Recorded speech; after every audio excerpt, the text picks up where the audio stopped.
Since day off ako ngayon, naisipan kong magluto ng isaw ng manok. Pasintabi nga po pala sa mga hindi nakain ng isaw.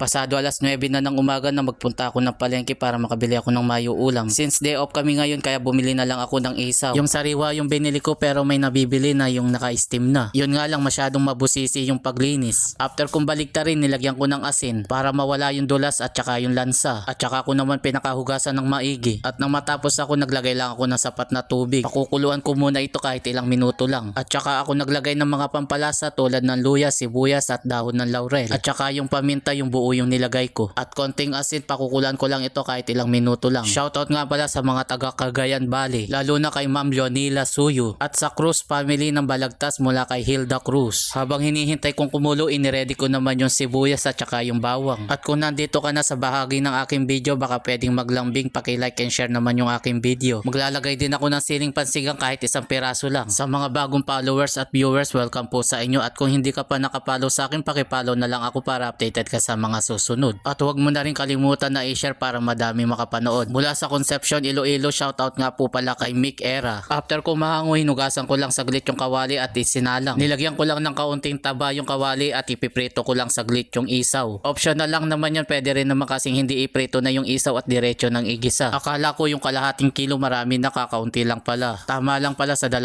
tao. After ko maiprito, tinanggal ko muna sa kawali. At kung sakaling nanonood ka pa rin, paki-comment mo naman kung tagasan ka para malaman ko kung saan napapanood yung aking video. Gusto ko lang batiin yung mga taga Caloocan, lalo na kay Sir Romel Morales. At nang maigisa ko na yung sibuyas at bawang, nilagay ko na yung isaw ng manok. Isinangkotsa ko lang yan ng ilang minuto para kumapit naman yung lasa ng sibuyas at bawang. At pagkatapos naman, nilagyan ko naman ng powder na paminta. At kung nandito ka pa rin sa bahagi ng aking video, baka pwedeng maglambing, paki-like and share naman yung aking video. Gusto ko lang i-shoutout si Ma'am Gemma Velez ng Bacolor, Pampanga. Tinansya ko na lang yung paglagay sa soy sauce, ganun din sa suka. At saka ko na muna pinakuluan ng ilang minuto bago ko haluin para kapit na kapit yung lasa. Siguradong nanonood si Ma'am Marilyn Abanyo ng San Jose del Monte, Bulacan. Shoutout po sa inyo. After kong haluin, tsaka naman ako naglagay ng kaunting tubig. Hinalo ko uli para pantay kapag kakumulo. Tapos naglagay uli ako ng dahon ng laurel. At ng kaunti na lang yung sauce, nilagay ko na yung sili para may konting paras at masarap kumain pagka maanghang. At tsaka ko naman nilagay yung oyster sauce. Pwede rin kayong gumamit ng ibang seasoning. Medyo madami pa yung sauce, kaya pinakuluan ko pa yan hanggang sa mag-reduce. Maganda kasi kapag nagmamantika yung pagkakaluto. Pero kung gusto ninyo na may konting sabaw, lalo na kung merong bata, nasa sa inyo naman yun. After nga ng ilang minuto, isinaling ko na sa lagayan. Yung ganitong klaseng nagmamatika, talagang makakakain ka ng marami. Paano mga lods, kain muna tayo.